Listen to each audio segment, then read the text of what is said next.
Bring your face to me with my so I can take away the pain. Ringing. I would like a mic check from each of you. That would really make my day. Oh, you can have a mic check from me, I do suppose, if that helps you out.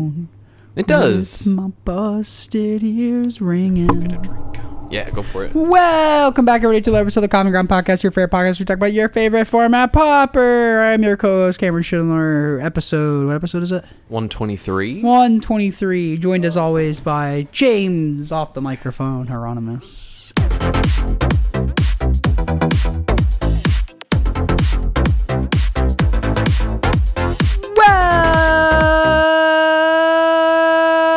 Welcome back, everybody, to the episode of the Common Ground Podcast, your favorite podcast. We talk about your favorite format, Pauper. I am your co-host, Cameron Schindler, episode 123. Joined as always by Thomas, keeping me in check. Gun. What's happening? Whoa. What did I do this time around? You told me what number episode it was. Oh, I did. Well, that was ahead of time. Yeah. But, not in the middle of the intro. Well, no, I couldn't do it without you.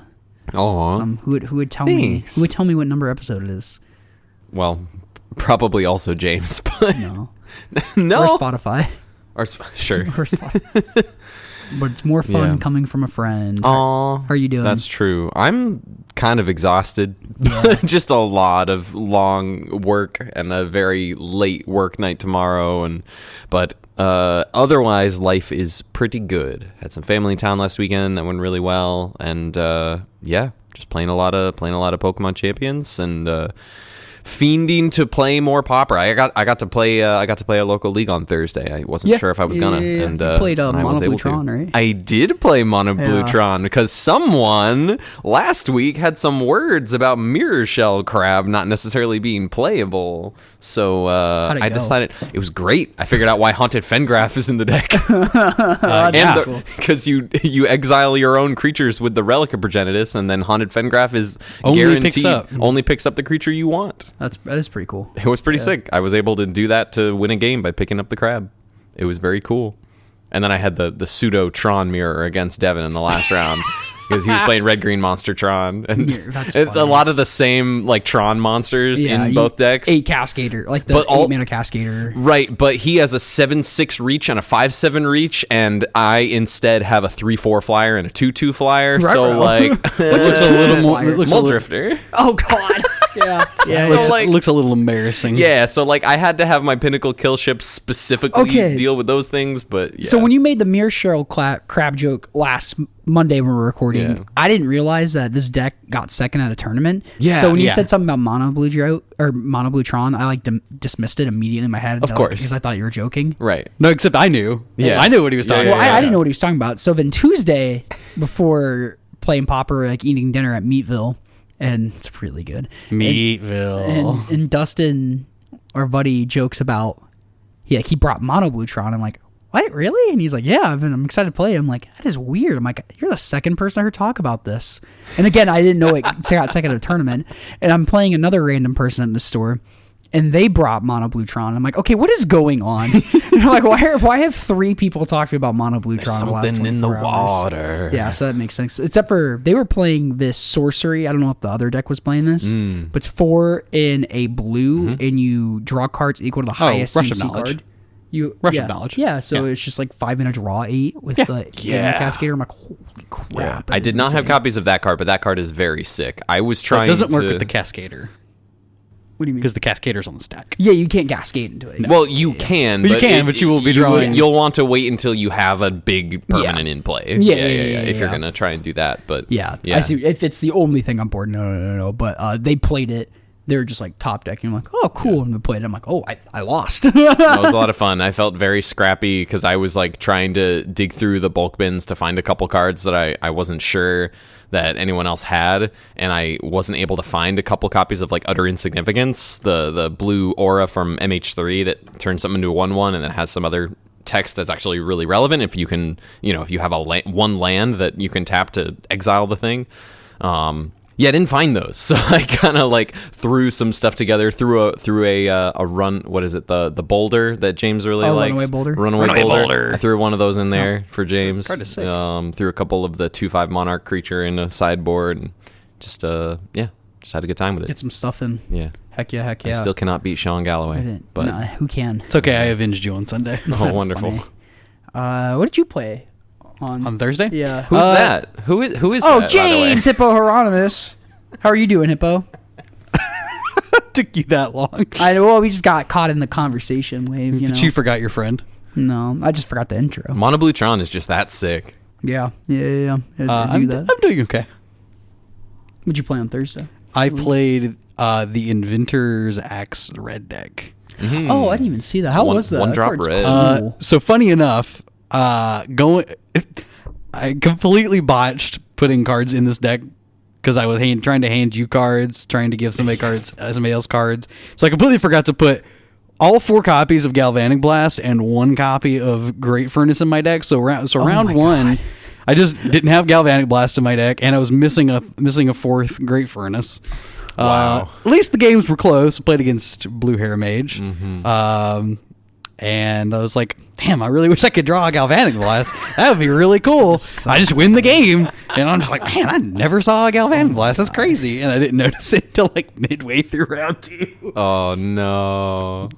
That is funny. We went 2-1 across the night. It was fun. Cool. Yeah. That deck's cool. Yeah. Vinter's That Axe deck is such a beats sick up. card. That deck beats the bejesus out of the Madness deck. They're Oh, yeah. so much slower than you. Yeah, you just get under them before they Oh can really yeah, get set Lord! up. Yeah, your deck's just mono 1-drops. Oh my God! If anybody at Wizards of the Coast is listening, please make a card that's better than what's that card? That Great Hound? What's that? Gold card? Hound? Gold Hound. Oh, come on, That Gold card Hound's is so not sweet. that card. It's Were you not playing that Reckless good. Lackey? Yeah, I'm playing 4 copies. Okay. Card was real You're good. playing the Robot Monkey toy? Yeah, Okay. Percussionist. Yeah. Yeah. Are you playing the Rabbit? The 1/1 Rabbit reconfigure? That's an uncommon. That's an uncommon. I would be playing that if I could. Keyword if you could. Yeah. Yeah. No, that's what I played on. Cool. It's a cool deck. Yeah. I played the Just Guy Ephemerate deck. Yeah, I saw you doing that. It's like control It was- deck variant. Yeah, super, yeah. super cool. The deck was fun. I had a main deck Suplex and main deck Cast and Fire for those nasty artifact players that we have. Torch Defiance to exile some sneaky snackers. It's a fun deck. It's very customizable to your preference on there. So I had a blast playing that. Yeah. Played against Blue Hair Mage as well, and they put a Trespasser's Curse on me, where whenever a creature enters, it drains you for 1. And I'm just like, I have a Murmuring Mystic out, and I'm like, I don't care. I'm still going to Archaeomancer loop. Like, I'll take 3 life to counterspell loop you every time. I Sure. don't Yeah. care. Sure. My birds will get there eventually. It was pretty fun. That deck was really, really cool. I had some sick games against Madness that were extremely close. I played Spy, like close set there against Brood as well. So that was pretty cool. I don't know. I played lots of Magic this weekend, so I wouldn't mind talking about the quick Sunday. There too. were 3 different people, at least in our orbit, that I know that played the deck that I played. Derek played it last Monday for his weekly, and then Mr. Thomas Bitter played it for the Winnabox that I'm sure we'll mention real quick. Yeah. So I don't know. We might as well, as we're talking about our paper Magic adventures. Hippo and I played a Winnabox on Sunday that our friend Derek Smith, alum of the pod, put on at Affinity Games. That was super cool. Looked Had a like a good blast. turnout. Dude, honestly, sick pricing for a $10 Winnabox. They did a box to first place, and then if you lost in top 8, they Gave you packs on your record based in Swiss. Okay. so Cool. and going into top 8, I was 4-1. So people were talking about splitting the box for like 4 packs each. I'm like, that doesn't really make sense if we're just gonna get packs based on our records. I'm like, no, let's just play it out. I'm gonna get 4 packs anyway. Yeah. So play it out, make top 4, and it was like 7.5 packs. I'm like, how much would we get if we split top 4? Because it's 7.5 packs, and they're like, I'll just give you 9. And I'm like, oh, that's a generous roundup by All right. 1.5. So Yeah. they were really, it was a really cool store. They had some cool coverage on there. I think Hippo and I both did a little. I had a Plug match. on there. You had a match, I had a match yeah. on there, and then Nice. I did a little interview with Derek real quick. Very cool. Yep, Yeah, yep. good job, Derek. What did you play? I played Grixis Affinity. Okay. That deck is cracked. Yeah. And if anybody who doesn't know, you should know the deck's cracked. Yeah, the Utrom monitors have been Utramming. I don't even think that was the best card in my deck. Well, no, but it helps. it's still quite a pretty bit. good. Yeah, it helps quite a bit. It was definitely a kill on sight every time it hit the table. Yeah. No, that deck has just been chugging along recently. Yeah, it has. I think it's kind of very powerful. I think the card that has impressed me the most is outside of the usual suspects, like refurbished familiar. I think the sewer valence canvas, that card Yeah. is insane. I- That card is insane every single time. I threw a cheeky one of into the Tron deck, and it was great when it came It's up. been pretty good. I was just like, yeah, I'm gonna be able to tap mana to draw 2 cards pretty easily. Yeah. Yeah, yeah, no, yeah. it was It's like, it was sure, why it not? it was pretty good. Yeah, I had to play against the old Top Cut round 1 who was playing Pestilence. He mulliganed to 5 in game 3, but I got that one. I played Mr. Dustin. He was playing his version of like the Moxite deck, but he's not playing Sneaky Snacker in his deck. Okay. And then I got him. I actually would have taken it to 2 games, but I had so much mana in play. I just kind of started tapping mana like willy nilly I watched to this do happen, do stuff, and I'm like, too. oh, I look like an idiot right now because I could just kill him. But I didn't have if I had a singular blue mana out of my 2 lands I had left, I'd probably tapped like 10 plus lands this turn. And I get down to like, And you weren't really paying attention. I wasn't You really. were I was like, just oh, I'm just gonna. tapping. It's gonna be Yeah. fine because I have a Black Mage's Rod in play. I'm gonna kill him this turn. And then I was like, oh, well, I was digging for Galvanic Blasts, and then I figured out, and I was like, oh, wait a minute, I have enough spells. I can just cast them to like the blasts. I could just cast Blast and ping him for 1 damage, but I didn't have a blue mana, so I had to. So I had left I just kind of had to die because he had a makeshift conditions that he slammed and passed the turn. Yep. And I was like, well, I guess we're going to game 3. Yep. That was awkward. That was awkward. I was like, well, lesson learned. Yeah. And then I played Mr. Tom's Better on camera. We went to 3 games, and he did not get Kark Clan Toxined at any point. So, yeah. More power to him. Yeah, that's good for that 1-drop deck not to get. Yeah, well, I mean, I had Kark Yeah. Clan, Yeah. but he sure wasn't about to get toxin analysis with it, though. No, I don't know. That makes sense. I mean, I could see that being hard for And that then deck. and then I, because Mirror Enforcers yeah, are hard to attack through if you're just a bunch of 1-drops, if those get online quickly. yeah, yeah. My deck's just beefy idiots into their stuff. And then I double drew into top 8, and then played him again, Oh, yeah. and got him in 2 this time. Gotcha. I played 4-land Spy. It was fun. I knew Sam and Silly weren't coming, so I'm like, I think there's going to be a light number of Kark Clan Shamans in the room, which I think was just you. I think it was just me. Wow. So I'm like, this is crazy. a good time to play Spy if I know those 2 aren't going to be there. So I busted out Spy. I played Houston. He was playing Skurrow's Blue Black Fairy list. And Nice. I kind of felt bad because I Malevolent Rumble, hit 1 creature. I lead the Stampede, hit 1 creature, and I audibly said, what the f*** is going on? So I'm like a little upset, and then like 4 turns later, they just never found a ninja, and we're both just kind of like dirtling, passing back and forth. I'm like, okay, now I feel like a dick because I was like complaining, and you know when you complain and you win? Yes. Yeah, and then you feel Yeah. bad afterwards. Yeah. But like hitting 1 apiece off Winding Way and lead the Stampede, I'm like, am I Yeah, it's losing my weird, mind? yeah. Like, am I putting creatures? There's 40 this- creatures in my deck. It's not Malevolent Rumble. Or, Winding Way, lead the Stampede. yeah. Some green draw card. That, Yeah. yeah, Malevolent Rumble usually hits 1. Oh, Well, yeah, that's what I'm saying. I see what you're That's what saying. it- I yeah, thought I accidentally yeah, said yeah. Malevolent Rumble. I mean, you Okay, I did, see but what you- yeah. Oh, see. Well, I cast it as my Winding Right. Way was a Malevolent Yeah. Rumble Yeah, yeah, there without the spawn. Yeah. That's funny. But my only loss was to Shelby on Rakdos Burn. Played close couple games there. I played the Spy Mirror. That was pretty fun. Where my hand was Spy, and I think I already had a Dread Return on the Graveyard. So I'm like, okay. I'm just thinking. I'm like, I think I'm just gonna Spy target myself, pass the turn, and then if he gets his 4th land, Spy target him, or if he doesn't get his 4th land, Spy target me, and hopefully I milled a good enough portion of my deck by that point. Like I can just hit there. And so 2 lands in play, I play that first Spy, and I mill like all but 15 cards in my deck and kill them. And I'm like, oh, that Sweet. worked. Great. And then game 2, they grabbed the 4th.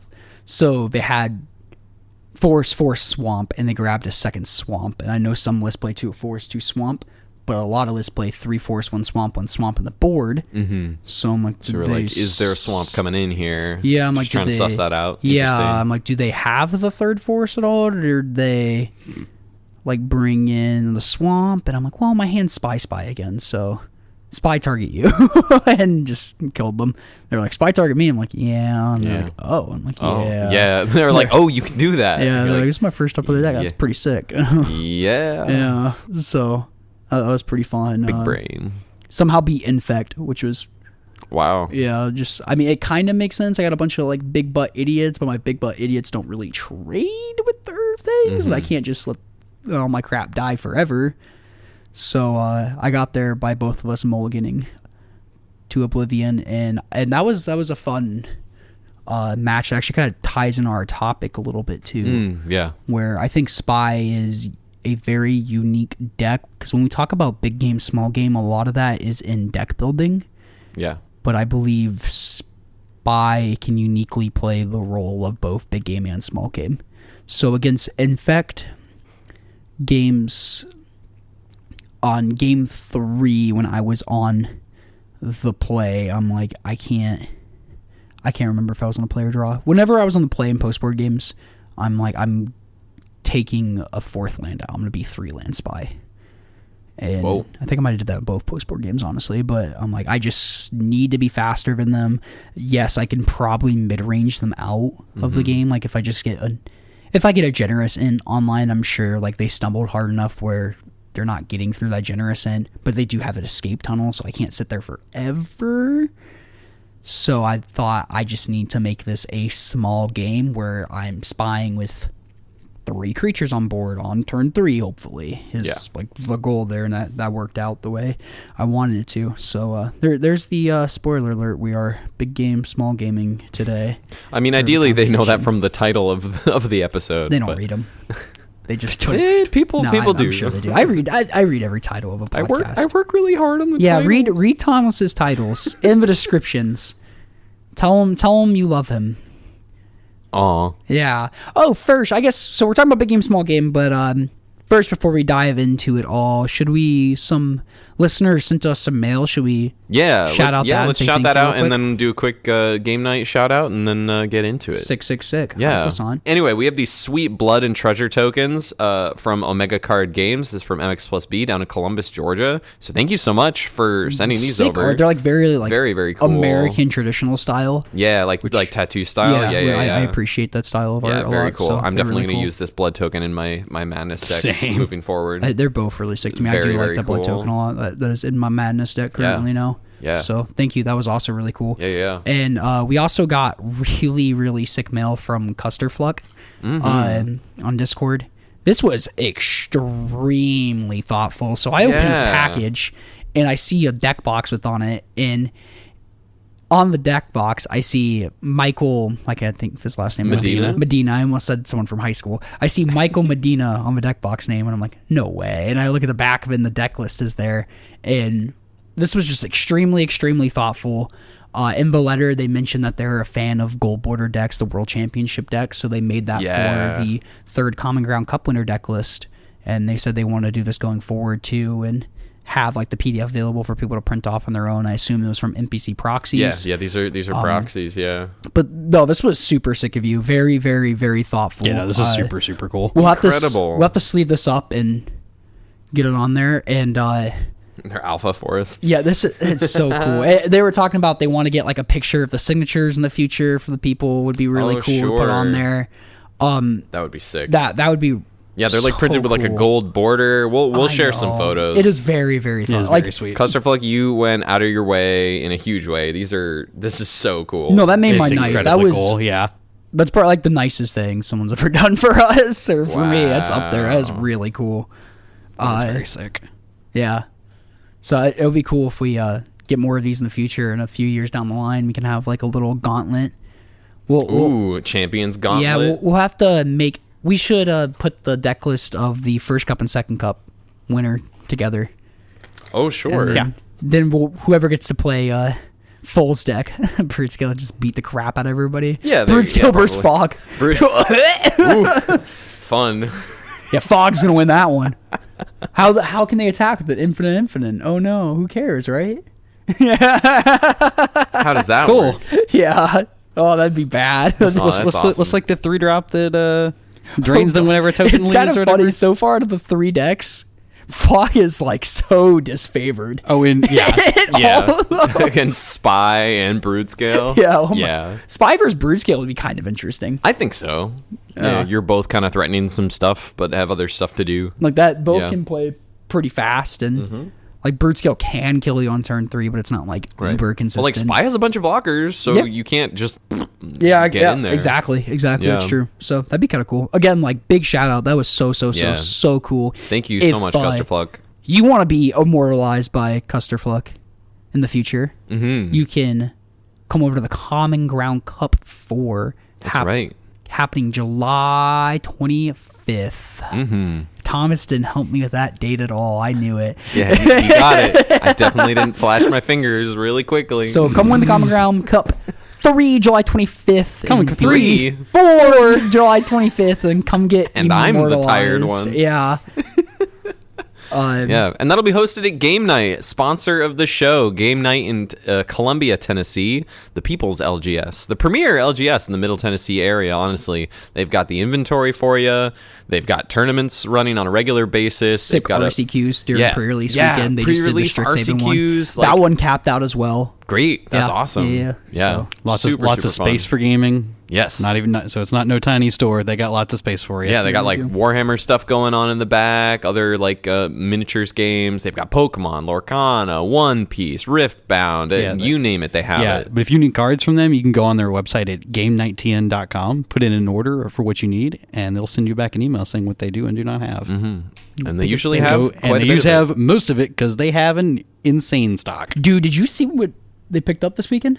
You told me about it. They picked up a white-bordered Mox. They already sold it. A white-bordered Sapphire Time Walk, a Arabian Night Zhuzhamjin, and Chain of Mephistopheles, and then a Beta Lotus. Wow. So the Beta Lotus is crazy. Very cool. So that's, if you're a high roller on there, if you're trying to get into vintage, talk to Steven. I know somebody in our group was getting in the vintage, and they just went up to Steven like, hey, help me find this stuff, and Steven like hooked them up with Power 9.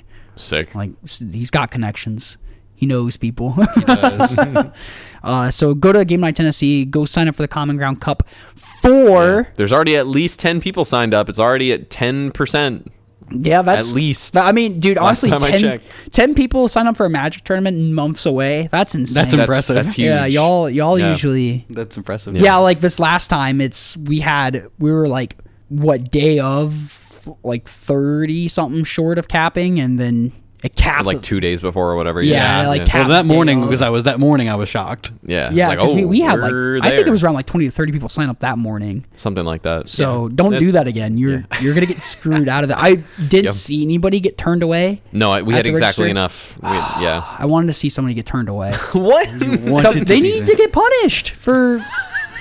That's if you're gonna procrastinate, you need to be punished.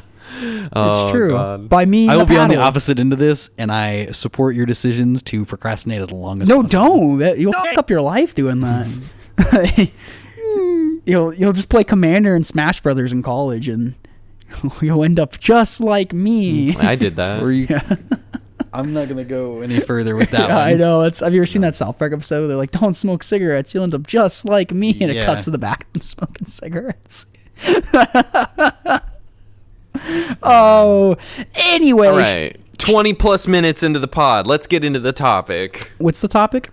So, Cameron, you have brought this to us as a potential thing to talk about like for quite a while. And also based on the surveys y'all sent in, y'all are actually really interested in hearing, topics more on like the article, like reviewing articles or talking about theory and stuff like that. And we're game to talk about that too. We love talking about that stuff all the time. So we're going to talk about a Sam Black article that this isn't exactly the title of the article, but the theory that he talks about in the article is big games versus small games and how we can apply that to Pauper and just how it works in general. So where were you thinking initially of taking this, Cameron? Maybe you can give a quick outline of big game, small game, unless you have something to add first, James. Well, that's so funny because actually the two cards that he uses in his example are both legal in this format. Don't see a lot of play anymore. Neither of them see play, but A time ago, one of them did see So the play. article is called Elvish Visionary versus Elder Thing Disciple of the Nature of the Card Advantage, and he ties this all into big game, small game, and you can kind of extrapolate what that means from the title. A big game is a high resource game. You want the game to go very long, lots of cardboard on the table. Think Mardu Synthesizer. That is a big Sure. game. You are bouncing cards back and forth. You have a wide board. You're slightly aggressive maybe, but you're here for the long haul. You're Right. going to grind it out. You're going to be playing lots of cards, being very wide, high resource. You have to think a lot about both sides of the board. Versus a small game in Pauper, I would think about Mono Blue Terror. Very few permanents on the table.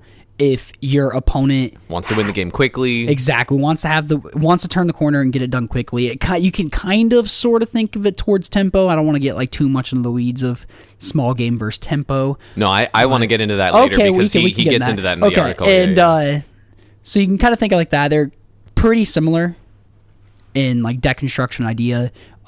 Smaller board, smaller card hand size. Usually it's like, man, I almost beat that Terra player, but the last card in their hand was a counterspell. They just had to have a counterspell. It's like, yeah, that's what's going to happen when you're playing Brainstorm, Ponder, Preordain. What were the odds? They just had the counterspell. It's like, wow, it's like they planned it. It's almost like you blow 4 copies on a bunch of cantrips for a reason. Exactly. And when you're playing the small game, usually if you're sitting across the table against the big game deck like Marty Synthesizer, if they have their play set of Core Skyfishers out and a Tithing Blade and a Synthesizer, they're bouncing back and forth. Usually the game has kind of slipped from you. Right. If you're playing the small game, you want your opponent to be confined to the small game as well. Yeah. Is the idea there. Usually by getting the game over with or stripping them of resources with cards such as Elderfang Disciple. I know when I think small game, the deck that immediately pops in my head is Rakdos Scam during the Modern Season of Grief. That is the most small game deck I have ever played in my entire life. Yeah. Where it's like, hey, we both have 2 cards in hand. And I have a 4-3 minutes. Let's get this game over with. Yeah. I think in thinking about this concept, I think it's really interesting between the 3 of us. I think we have a pretty reasonable spectrum of preferences from small game decks to big game decks, where James, I think you're somewhere in the middle. You're pretty flexible either way. And I tend to gravitate more towards the small game decks, like get you dead within the first few turns. And Cameron, I think you tend to, obviously I played Tron last week and you've played Burn, and Spy is an interesting thing we can talk about too. That's a really cool dynamic. But also Fog, Jeskai Ephemerate, playing Blue-White Control back in the day and other formats. I think that you also tend to gravitate towards the big game decks, whereas I gravitate a little bit more towards the small game. So I think we have an interesting spectrum between the 3 of us, and I think it's interesting to apply it to Pauper because I think I don't know how much I want to get into this before we define what that means in Pauper, but I think the thing that I'm interested in discussing around this is how, among other things, one thing in tying it directly to Pauper is how the best decks in the format are able to still be flexible within this paradigm, where I think the best decks are good at being the type of deck that they could initially be labeled as, like, say, Mono Red Madness or Mono Blue Terror as small game decks.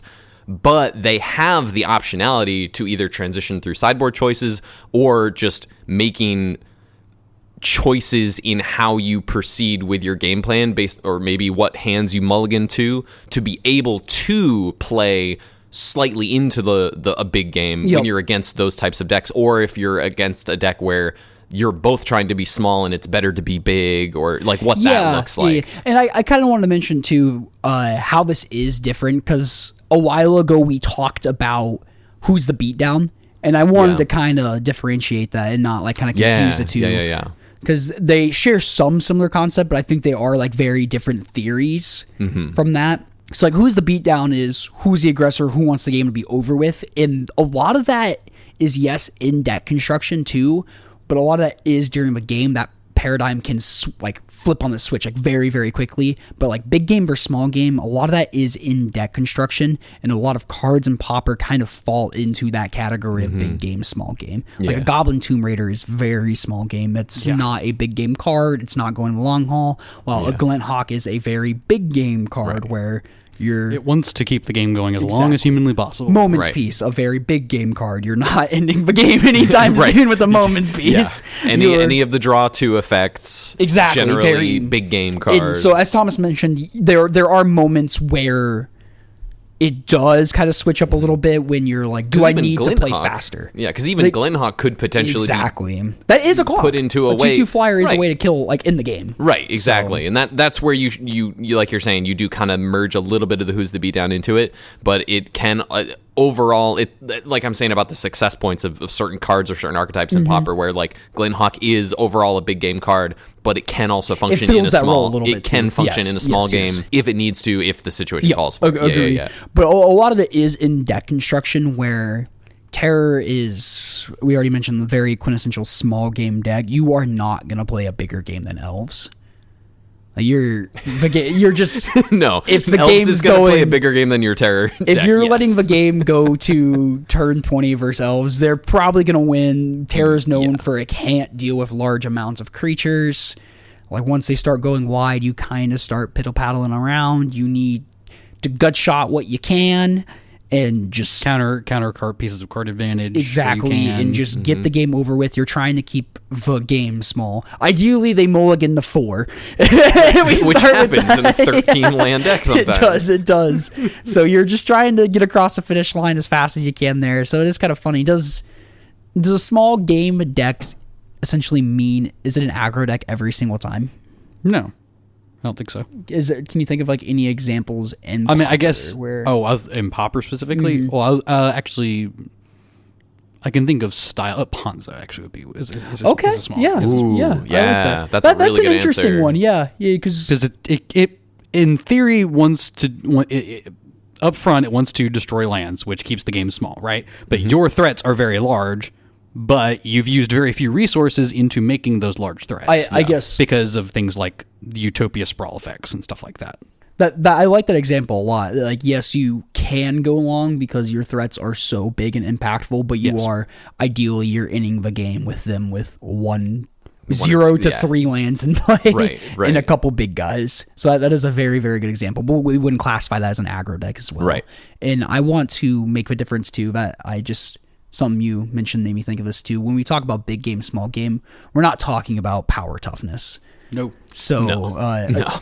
Goblin Tomb Raider isn't a small game card because it's a 2/2. Correct. It's a small game card because it cares about low resource games. Yes. While big games, like we mentioned, going very, very long, lots of cards in hand, lots of permanents on board, not exactly 10/10. I guess a 10 mana 10/10 is a big game card because you're not casting it in a smaller game. Right. But power toughness doesn't really apply to the context. Crypt Rats is a very big game card. Yes. But very small. Yeah. Very small creature. Just a little rat. Just a little guy. I think another good, it's kind of along the aggressive slant, but it's definitely also more of a tempo deck, is Fairies. I think is a very quintessential small game deck where it also has a little bit more flexibility than something like Terror to play a big game if you want to, but it is primarily here to small game and tempo out the other bigger decks. Tempo decks you tend to look at as being small game decks. Right. Typically Go ahead. Yeah, just like the idea of Delver. Like Delver just kind of screams small game style decks. Yeah, because you're running. Those are decks with low resource. You can say we've mentioned most of them are low resource decks. It's a card that gets outclassed in the late game too. Correct. So like naturally you don't want it to go to the late game. No, you just want to slam that Delver and kill them. Right before they resolve their writhing Chrysalis. You try not to let them. On the tempo topic, this is something I kind of a little bit of preamble I had in the article. Sam Black describes tempo and attrition as like another kind of spectrum, which I think you could potentially. He doesn't necessarily explicitly do this in the article, but you could potentially look at this as like a 4-way like grid of like 2 axes of you have small game to big game, and you also have tempo to attrition, and how he specifically describes this. And let me pull up the article so that I quote this instead of paraphrasing here, because I did think this was interesting. Of tempo versus attrition, Sam says, "To my mind, tempo and attrition are opposite ends of a spectrum. Tempo games revolve around a mana bottleneck, and attrition games revolve around a card count bottleneck. Tempo games are won by the player who doesn't give their opponent time to use all of their resources, and attrition games are won by the player who depletes all of their opponent's resources." So this is where maybe you could say that Panza in blowing up your lands is a small game deck, but also an attrition deck. Where you are trying to play a small game, but also trying to deplete their resources. Whereas if the fairies is a tempo small game, where you're trying to out mana value your opponent and keep them off of getting the value off of their mana in those first few turns to like we've said, like the phrase I've used before, get your foot in the door and not take your foot off the gas pedal after that. But you're still playing a small game. You're trying to get it over quickly. You're trying to, deny their resources and things like that. So I thought that was also an interesting axis to add into the discussion. I like that a lot. We see that a lot in Pauper too, and not to just keep. It's so easy to think of examples of this deck, but like Mono Blue Terror, it's the quintessential temple deck of the format, so it's so easy to make examples of that. But again, it is a small game deck, and we've all played against Mono Blue Terror where on turn 3 or 4 they just went snake, and you're like, holy crap, I'm gonna untap and play a third land. And maybe you're looking at your hand and maybe you're playing Joan Wildfires and you have a Cart Clan Shaman in your hand but no toxin analysis, and you have a cast down, a draw spell, and a Writhing Chrysalis, and it's like, man, I'm not in a position. I have cards in my hand. I'm going to die with 7 cards in my hand. That's the idea. If the game would continue and they didn't have this way to close out the game, I might be able to cast down one of these one by time. But say this turn, I try to cast down that Cryptic Serpent and I played my third land and they spell pierce me there. Again, maybe they've gone down to 3 cards and they don't have a way to go back up in cards. But their form of card advantage is just killing you, getting the game over with. I think one thing you can almost do like in this format is just as like a really huge identifier. It's like, what is a big game deck? Does it have tapped artifact lands in it? Probably a big game deck. Sure. I think like just blanket statement, you could probably say that. Jund Wildfire, Grixis Affinity. Yeah. Jeskai Ephemerate. Yeah. The people that play Wildfire Ephemerate still. That is usually things like that. Usually those decks are in it for the long haul, especially if it has a Cleansing Wildfire in it. Actually, I think even a better indicator than Cleansing Wildfire is a Blood Fountain. Yeah, that is true. That is true. Yeah. There are occasionally like the mono black like Glaze Fiend decks that pop in my up. head too. Like, funny enough, like there was a blue black affinity like tempo aggro deck that trophied the other day that had like Blood Fountains and Sewer Cams and Glaze Fiends and Utroms, and that looked pretty sick. But I think Blue Hair Mage played it at he played it recently. Played it on Thursday. He did play it on Thursday. Yeah. And then he didn't drop a singular game on Sunday.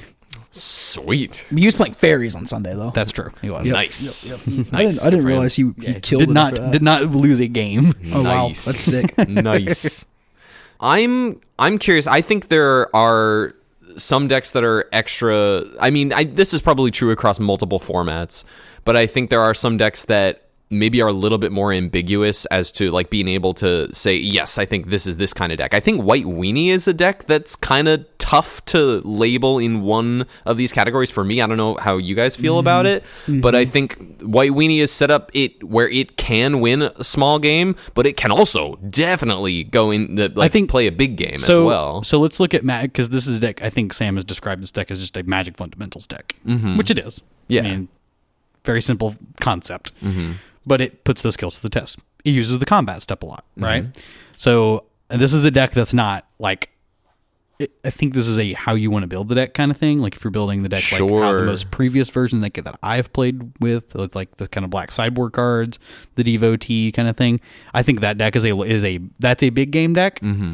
And I think the like completely mono white versions with like the like more Anthem style things going on, that's a deck that leans a little more to the other direction. It's still a big game deck because it can still do a bunch of long, cool stuff with like Skyfishers and all that good junk. But I think it falls a bit into the middle a bit more.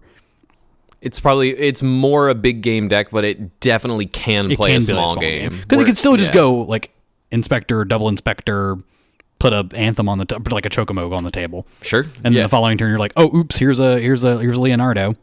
Yeah. Yeah. So it's like, okay, well, that's a ton of damage just represented out of nowhere. It is definitely more of a small square, like in that little quadrant. I think it is like this it is closer to... It is like a weird square. Yes. Like tempo big game in a almost. weird way, because it isn't. If it was that quadrant, like the tempo, almost. Yeah. It is weird in the sense that it's not faster than Mono Red Madness or this one drop rally deck we were talking about, where if you're against a combo clock, the deck's not gonna beat the combo clock. But at the same time, too, it's still applying pressure.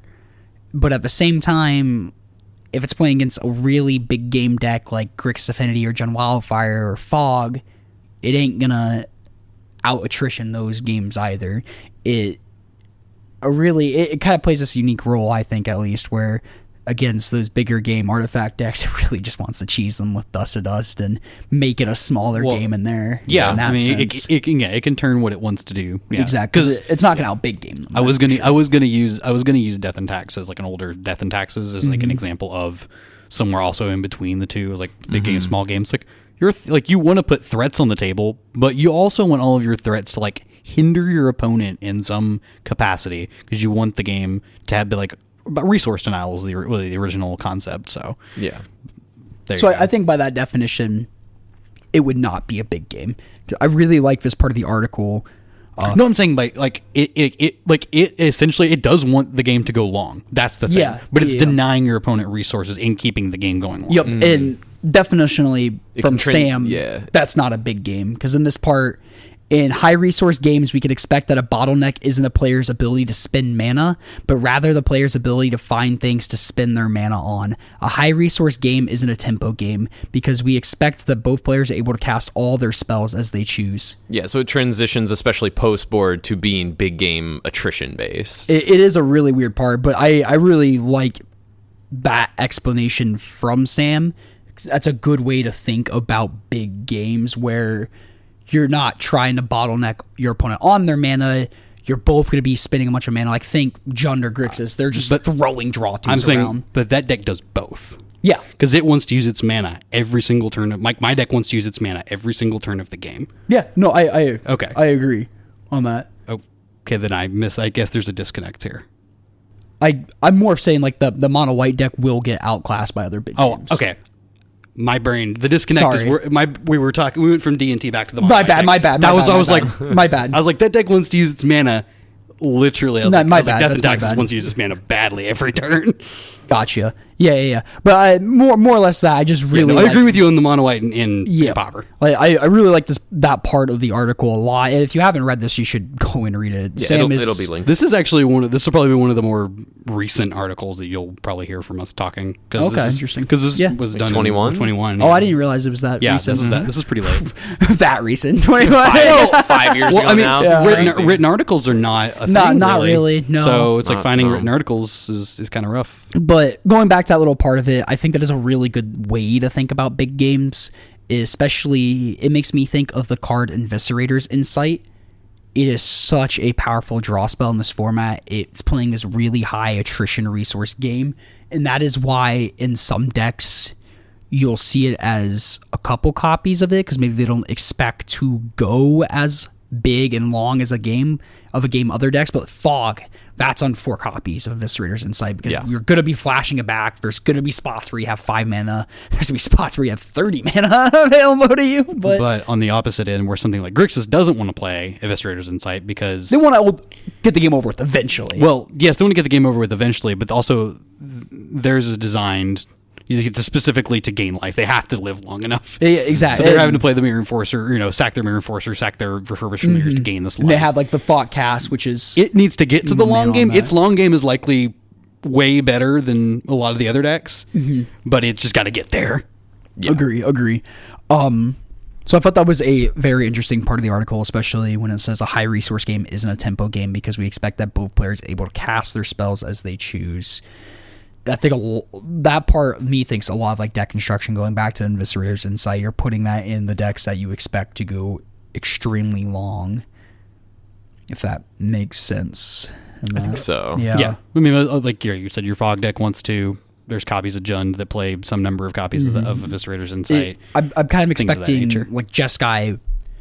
This Jeskai Blink deck, you're not going to constrain them on mana. Eventually, they're going to have 15 lands in play just like you. It's just your spells will be more impactful in the late game, or your spells will stop what they're doing. Like a Murmuring Mystic, once you have a Murmuring Mystic on walk and you're ephemerating every turn and have this counterspell loop, or I got to a game where like my opponent wasn't scooping and I had 2 Archaeomancers and 2 Ephemerates, and I'm like, I could do this all day. I love this. Maybe there's 20 cards left in my library. I'm like, I'll get there eventually. But so you're going to let them spend their mana, basically. Yeah. There we go. I like this note in the section on small games, that in small games, anything that sticks matters more than it would in a big game.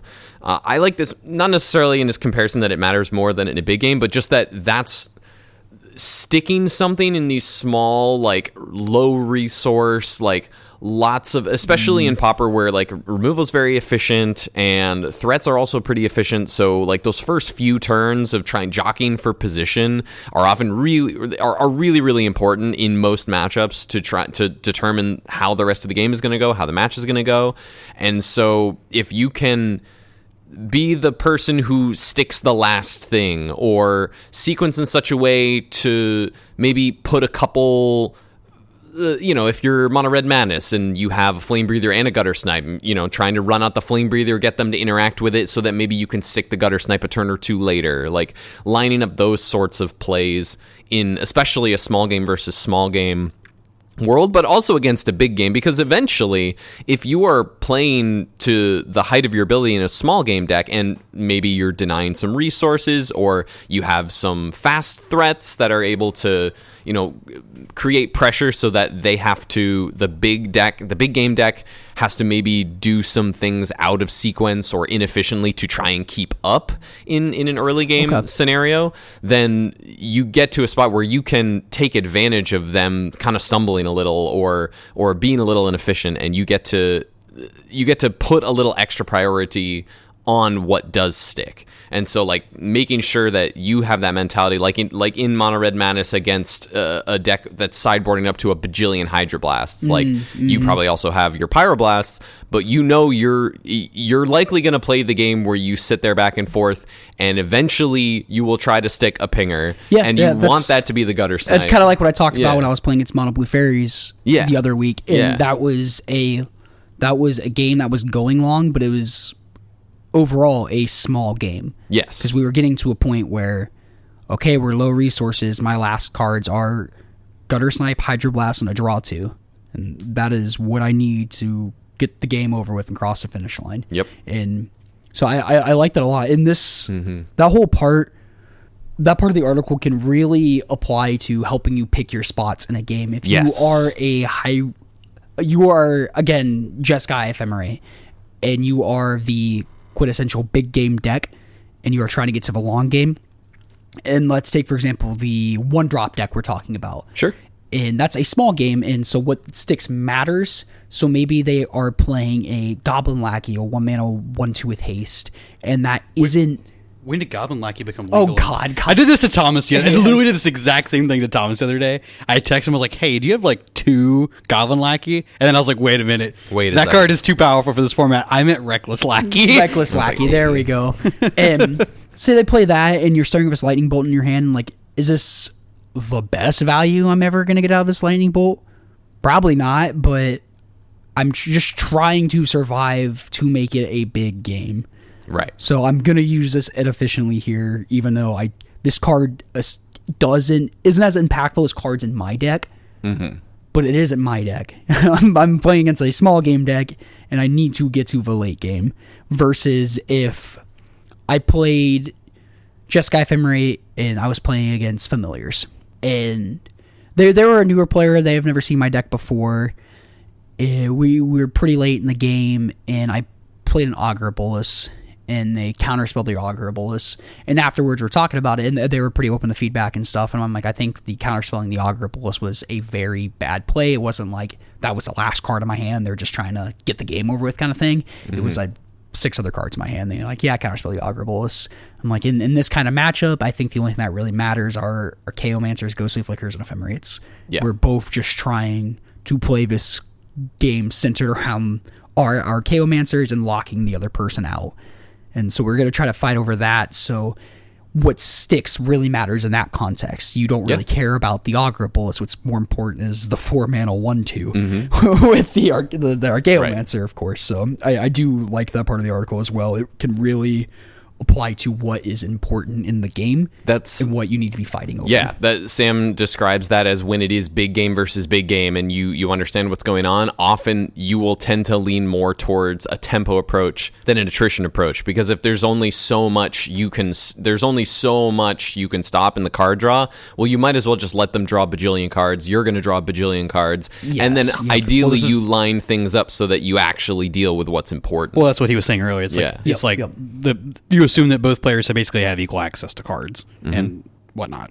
So no, this is a very, very good way to think about the game. And it was a quintessential moment for me, like learning how to play at a higher level when I was much younger, when I was like in my college years or just after college and playing like standard in the Kaladesh era. I was playing like torrential Gearhulk control decks, and there were certain matchups where I'd be like, especially in the mirror, I would be like, I'm never going to counter your 4-mana draw 2. Like, I'm never going to counter your, Attune with Aethers. Like, I'm only going to counter your Gearhulks. Like, because I know if I stop your Gearhulks and I protect mine and get them to push through, I am eventually going to win the game. And so it's like understanding a lot of that, and that's why we keep harping on like it's so important to understand what the vast majority of decks are doing in the format so you can be prepared. Know your role. And there'll be big games where you play where maybe they get super flooded and they played like land, and they played a couple Augur Boluses on board and maybe one whiffed, and by the end of it they have like 2 cards in hand and they go 5-mana Lorien Revealed, and you're like, well, I am ahead on board. I'm just going to counterspell that now. Yeah. Even just don't maybe not let them get in the game. But that's just one of those things where the more you play Magic, there's never nevers kind of thing. Mm-hmm. But for the most part, it's in these big games. It's kind of a gut feeling. Yeah, exactly. Yeah. It is a gut feeling. It's trying to, you got to put them on what you think they're doing. If there's a ton of cards in hand, like there's no point of countering the Lorien Revealed kind of thing. Yeah. And I will say Pokemon's been really, really good for I feel like I'm a beginner again, learning a new competitive game. It's great. I mean, I've been playing like competitive battling since I was like 15 on like simulators and stuff. But like, I feel like I'm learning it all over again. Like how to read which of your 2 opponent's Pokemon is going to protect or which one's going to switch out, and then what attack to choose, if they have to bring something, which Pokemon they might bring in to replace. And like, there's all of those sort of mind games that kind of feel like Magic of like, oh, can I play around this?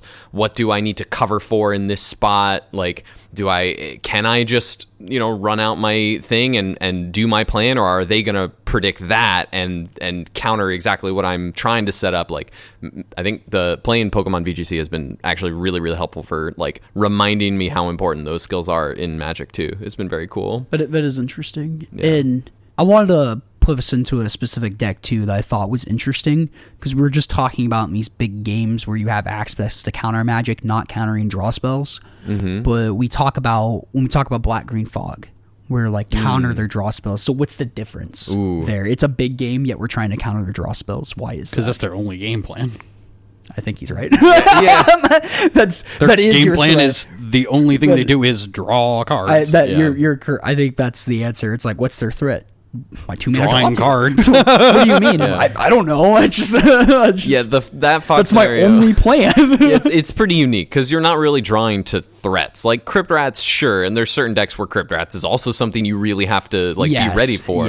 But ultimately, if you're playing a counterspell based deck, I think it is generally best to counter the draws. If you're pressuring them, if you are like the small game terror deck, you are trying to get a terror down, let them fog you, and counter their draw spells. Because you're a small game deck and you're trying to keep it small. Yep. So if you're countering fogs that don't affect the size of the game, that's not doing anything. No. And obviously if they're tapped out and it's lethal, yes, counter the fog. But if they're trying to draw 2 mana, it's there. I've had before someone pegged me, not like that. They pegged me on, they're like, I think that's your only thing to sack to draw spells. They counter my Acre Wellspring, and I'm like, oh, I'm donkey. Like, I have nothing. I'm looking at like 4 draw 2s. I'm like, these are that's the one not doing. I mean, anything. that's why like that's funny. Another card that would indicate big games is Colony Garden. Yeah. Quality Guard's another great indicator of things like that. Just a piece of cardboard that puts two cardboard in play. Yes. Oh, we could transition to the cardboard theory. Rectangle theory? Yeah, there we go. Rectangle theory. We'll get into that. Yeah. We'll get into that at some point.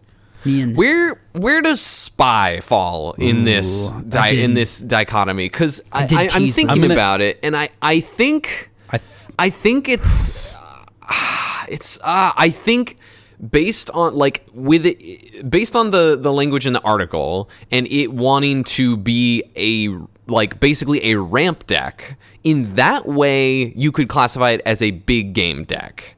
However, its actual game plan, I think it's a small game. Its actual game plan is kind of more on the small game because its game plan is to execute putting lands into your hand and putting a thing on the table that ends the game. Like, it doesn't want the game to go further. Like, wants your opponent to have... Right. And maybe ending the game and both players have 7 cards in hand. Yeah, that's totally fine. Right. Like, they have 7 cards in hand. That kind of... Like, it wants to end the game pretty quickly. I will agree. But it can shift into a big game. game. That's the thing. Because it's using the tools of a big game deck to play a small game. Yeah, actually, I like that.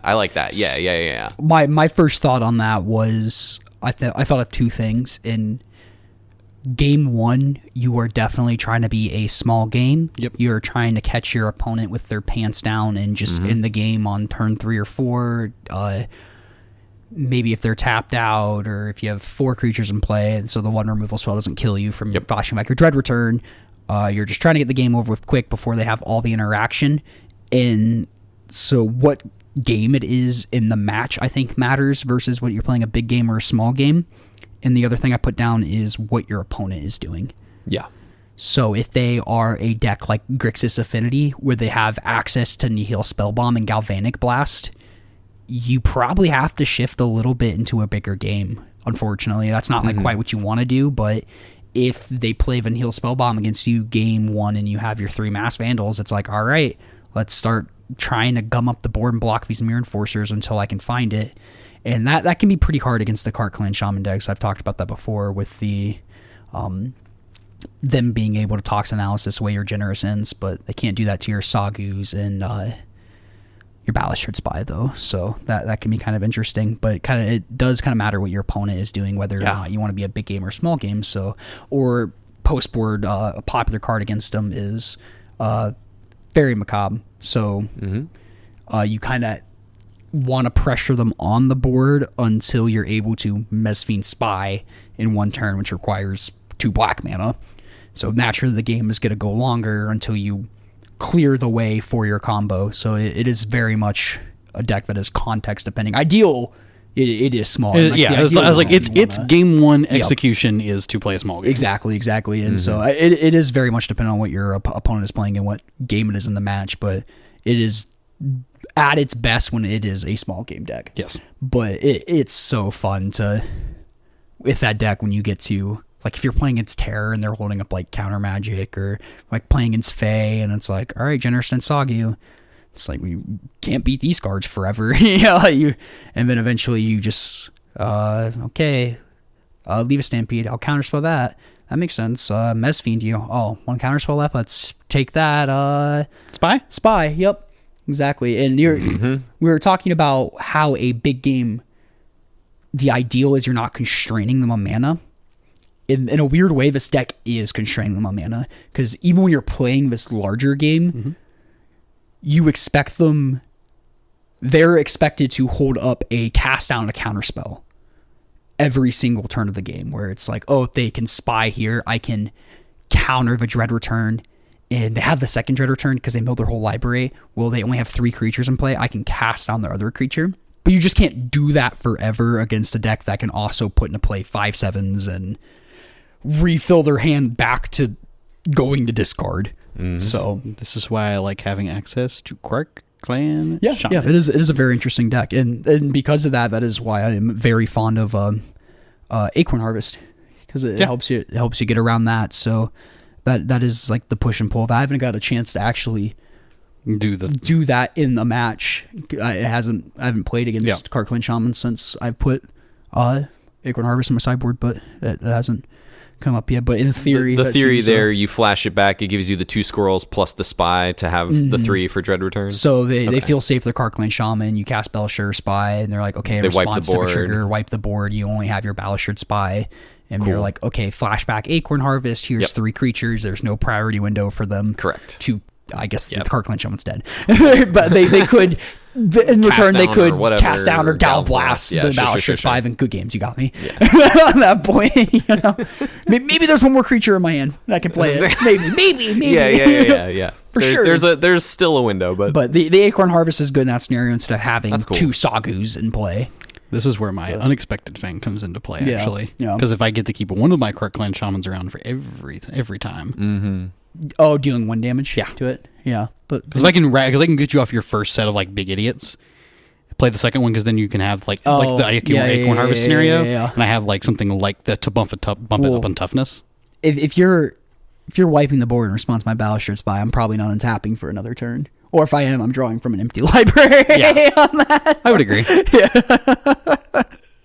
So, that is a really fun deck in this thing of big game, small game. And so it kind of starts when you figure out what it's playing against Mono White, where they have access to Prismatic Strands and Thraben Charm. You are kind of strapped in for a bigger game where you... Both of those decks are. Yeah, we're can't really just blindly go for... I mean, you can. And good on you for it. Sometimes you get lucky. Yeah, that is true. Sometimes you don't know what you're playing around. You gotta get lucky to win games of Magic sometimes. Yeah, that's part of the deal. Yeah, that is a really fun deck to think about that, because it kind of rides that line, but a little bit towards small game, I think. I think that's a good way to cap off this big game, small game. Cap it off. With a good deck that kind of teeters the line. I had a lot of fun playing Tron the other night. It's definitely one of the bigger games. I mean, I used to play a bunch of Control, and I say multiple times I need to flex more of my mid-range and Control deck skills to get back up to speed with that sort of stuff. But I think I just generally... It would do you some good to put a Nicker Wellspring into play, let me tell you. Oh, I've done that, but in different shells. Yeah, I guess but you have been a small game gamer. Yeah, for a well, not just in Pauper, just in other formats too, like Spirits and Pioneer, Hammer and Modern. Like, these are very small game decks. And like my intro to Pauper was just playing Fireblast Burn. Fireblast is a very small game card.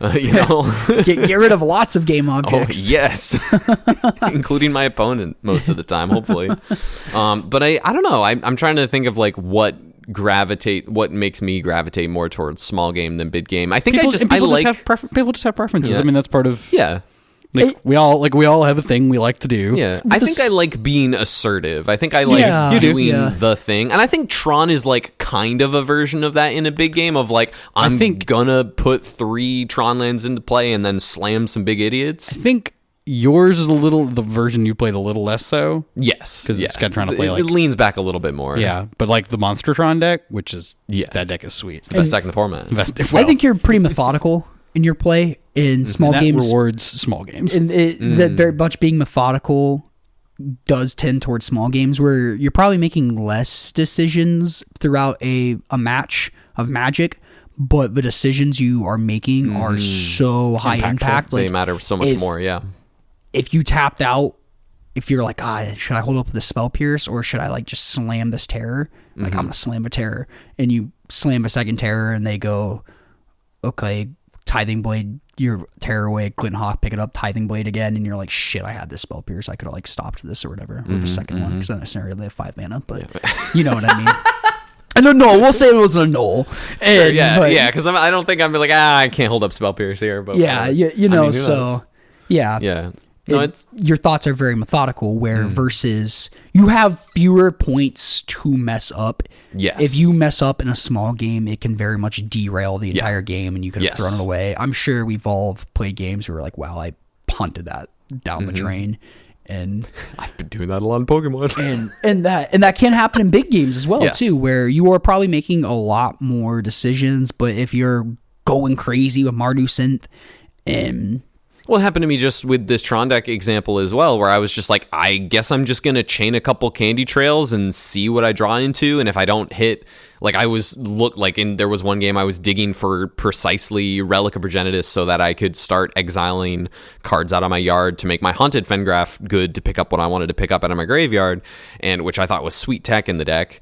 And I was just digging, and I'm like, I have all this excess mana. I'm gonna, cycle through a couple Candy Trails, and if I don't find what I'm looking for, I'll just play another big idiot. And just like not having having an overall general plan of what to do with that turn and with my resources, but also being more okay with the various divergent splits that could happen. Whereas like what you're saying in small game, it is very make or break of like, I felt this. I felt this a lot with Spirits and Pioneer, where when I was playing a lot with that deck, and it was kind of like the hotness for a little bit. It was one of those decks where you have to make the right call every time. You get a little bit of wiggle room every once in a while because like sometimes your opponent doesn't have it. Yeah, you get ahead, or like or you recognize the points of a tempo game where you're ahead enough where you can let a couple things go because you know what actually matters. And like I think I just generally enjoy those types of games more. To Spell Pierce or to Lofty Denial? That is the question. Yeah. It's always Spell Pierce, but it's fine because it meant Cameron got to play that RC too. So yeah. Which went rough for you and I. No, I was like my first time playing Magic in a month too as an RC, but your decisions are definitely more high impactful in a small game. Not to mean they don't matter in a big game, but if you're playing the same synthesizer for the 6th time in the same turn, maybe it didn't matter that much that you Galv blasted the 3/3 instead of the 4/4. It's like, right, like you're gonna out card advantage your opponent, because ultimately it comes down to card advantage. The big game, small game, as Sam Black frames it, is ultimately around the concept of card advantage. You're gonna win the big games by spending your mana every single turn and using your mana, versus the small games are the bottlenecking the mana. Yeah, exactly. I can't recommend reading this article enough. It's great. It's a great read.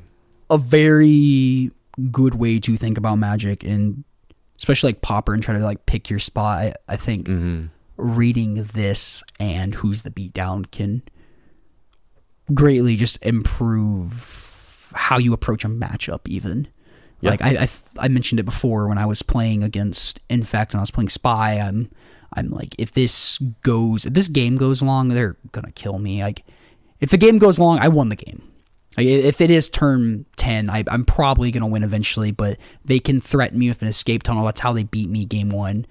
I think I was just a couple cards short of comboing or something. Maybe I was like looking for my last land and didn't want to like risk it there, and they just like play escape tunnel for the land for turn. I'm like, damn, I'm dead on a 9 Infect. And so the game can't go on forever. So I need to make it a small game and just get the game over with while we both have cards in hand. Yeah.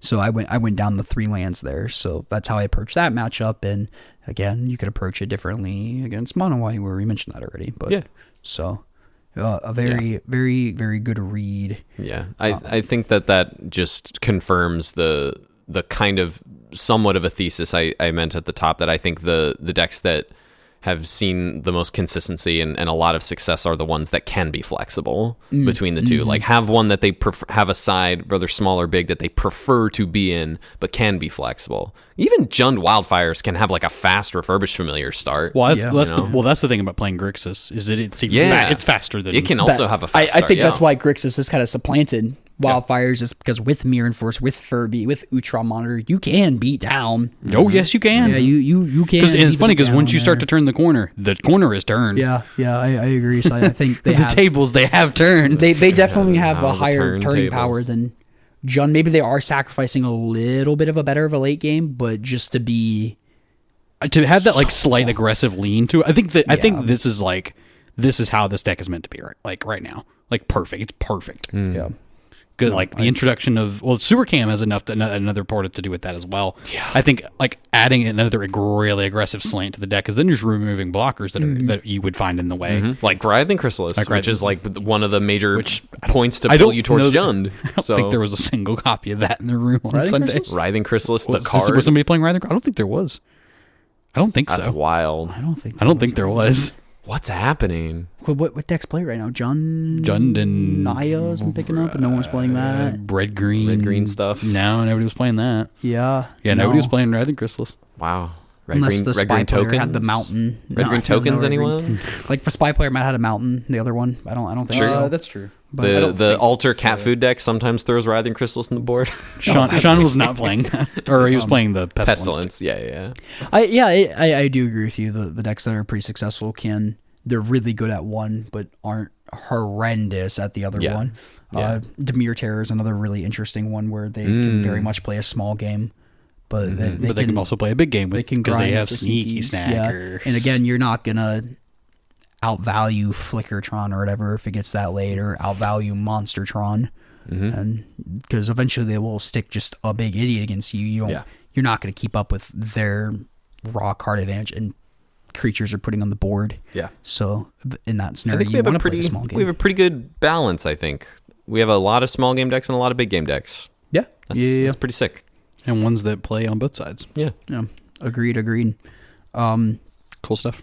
Any other thoughts? We'll have to do a touch of the metagame sometime. Probably not today, but there's been some cool happenings. With the Jeskai Ephemerate deck, Naya Gates is kind of a real thing right now, even though I think it's built.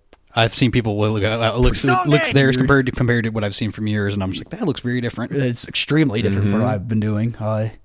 But that's kind of popping up. There's this mono blue Terror deck that's playing one Containment Aquifer. Oh, to get with your Lorien revealed? Yep, and you have 4 Sneaky Snackers, 4 Band Attachment. So that's kind of cool. Just in mono blue, huh? Yep. Oh, I've seen something kind of like this, but it was an Abjure list. Oh yeah, that's something completely different. I've seen too. That deck was labeled mono blue control, and I saw an Abjure list. Yeah, like that. that's kind of what I saw. And that was the Cryogen list. Yeah, that was interesting. So there's a lot of cool stuff happening in Pauper right now. Lots of innovation, even there. So hopefully we get to see some Strixhaven cards, more innovation with Spirit Mask. Yeah. Did anyone play any Strixhaven cards at the event you guys played on Sunday? I don't think so. I don't know if people knew it was legal or not. To be honest, I wasn't sure. Honestly, too. No, doesn't it go legal on Tuesday? It goes legal on the Friday of pre-release now. Oh, I thought it was. Yeah. It'll be online today or tomorrow. Yeah, It's today. Because today, Tuesday. They're already drafting. Oh yeah. You know the folks that like to draft. The maniacs. The psychopaths. Yeah. Yes. The limited psychopaths. Yep. Dude, I've opened 27 packs of Strixhaven. Gardens. And I've not opened a rare Mystical Archive card. They've all been like the uncommon ones. Yeah. So like I have a whole packs. I have my packs from Saturday or I Sunday as well. I didn't know. People want to draft. I cracked mine already.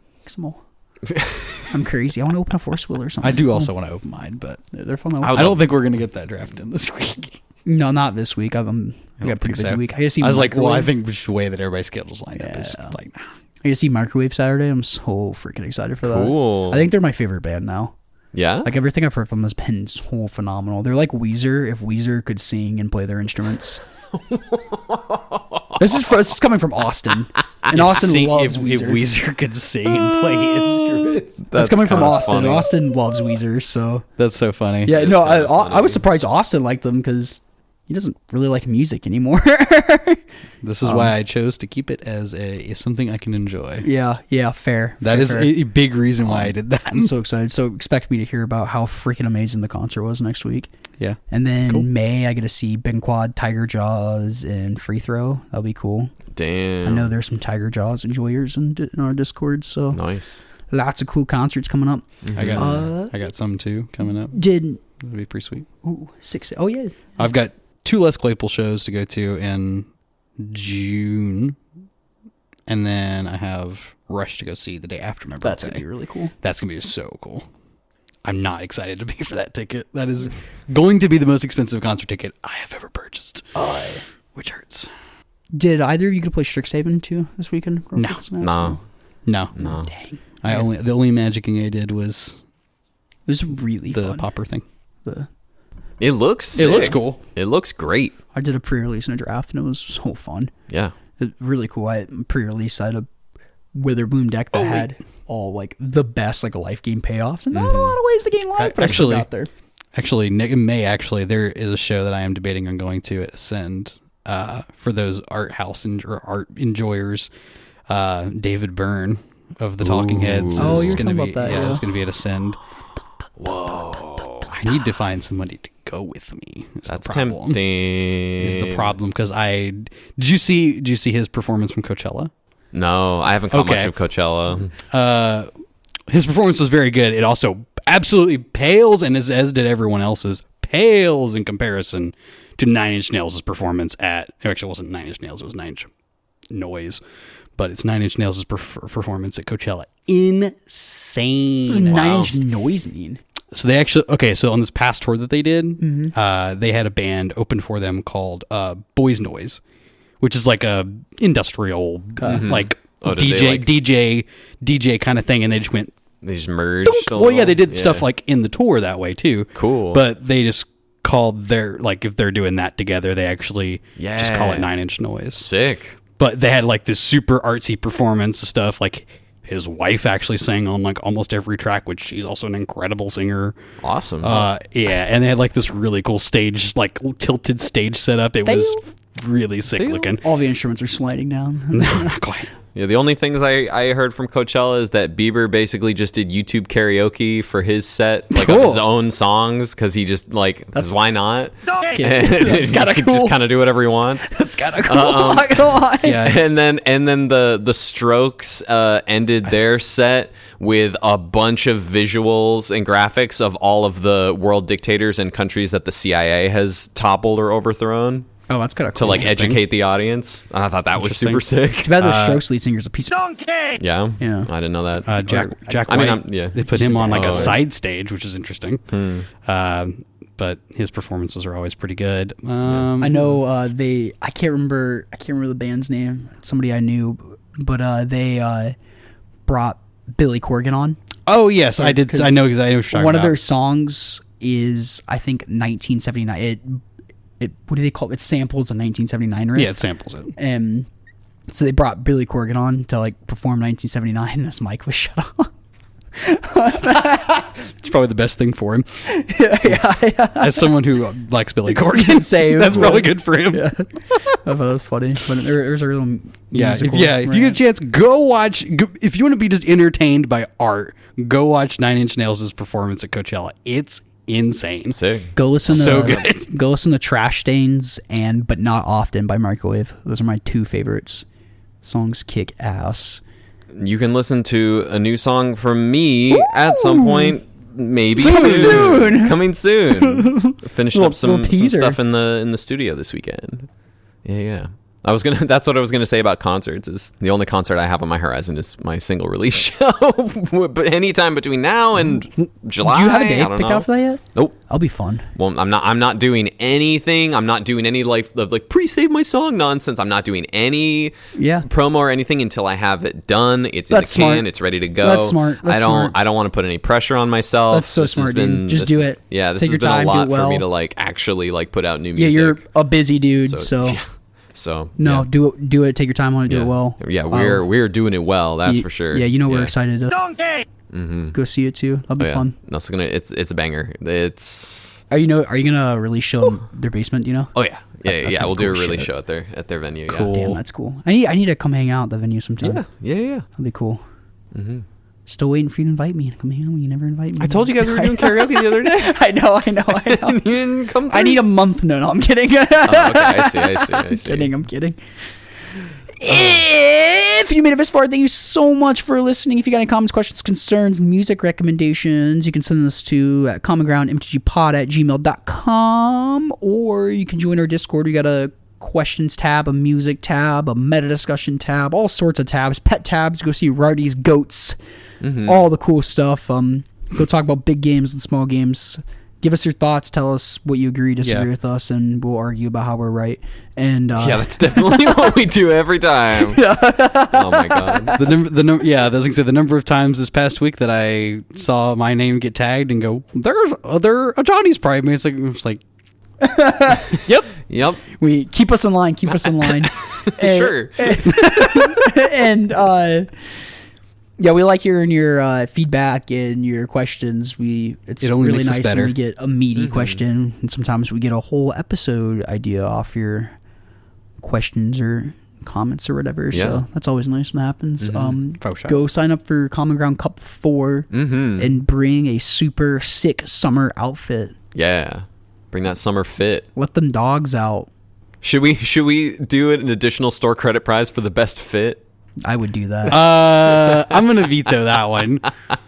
That would be hilarious. That could get worrisome with some individuals who are less Get rated R who care less about what happens to them versus other people. Sure. God. Sure. The consequences of their actions is what I'm Sure. Consequences, their action. We'll discuss. I want to do an additional prize for greatest distance traveled here. So like if someone's there used to be like we a can do rock that. or something. That's like I tape a rock, like not tape, like hot glue a rock to a little pedestal, like a pedestal, and like congrats. like you traveled the furthest. but like not like really announce it before, just be like, okay, who traveled over like 100 miles, 200 miles, 300 miles, and then Skur will get it if he shows up. There you go.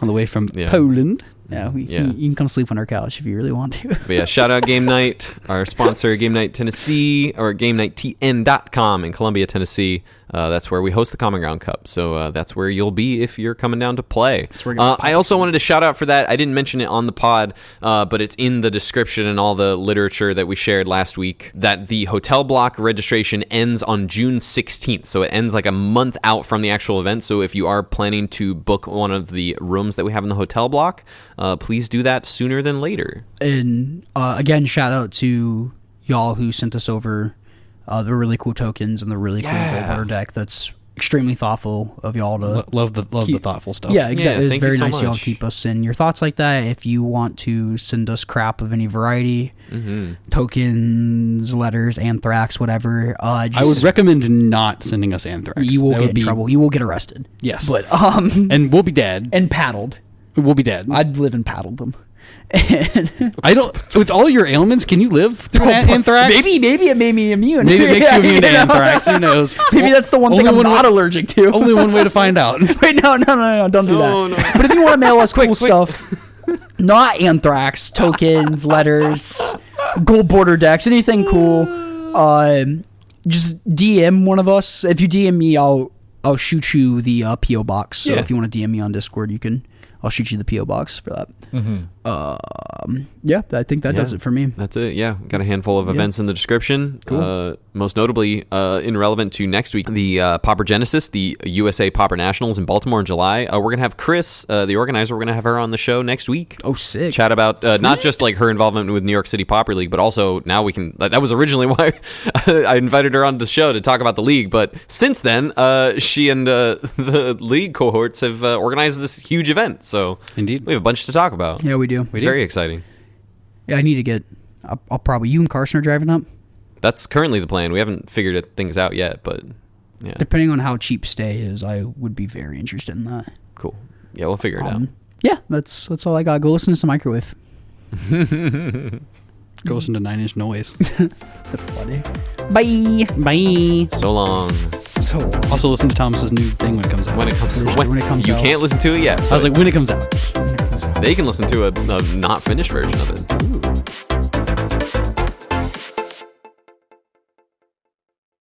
I'll have to show you this Patrick Sullivan little rant where he's talking about 9 Inch Nails, and he's like, I pick a lane. I get it. You were young. You're addicted to heroin. You're writing about the struggle, but you're rich now. You can get heroin without leaving your house. Either quit campaigning, get help, or go get heroin. Pick a lane. But then he did concede and say like his newer stuff is better about that. Yes, I was fixing to be like, this will be where Patrick Sullivan and I disagree. But he said there was a bit where he's like, okay, you're rich and famous now. Pick a lane. He did. Yeah, he did. He's like, I'm going to write music that makes me happy. Yeah. I thought that was funny. But yeah, he did. He actually started doing film scores, which is so much more money. Oh, yeah. So much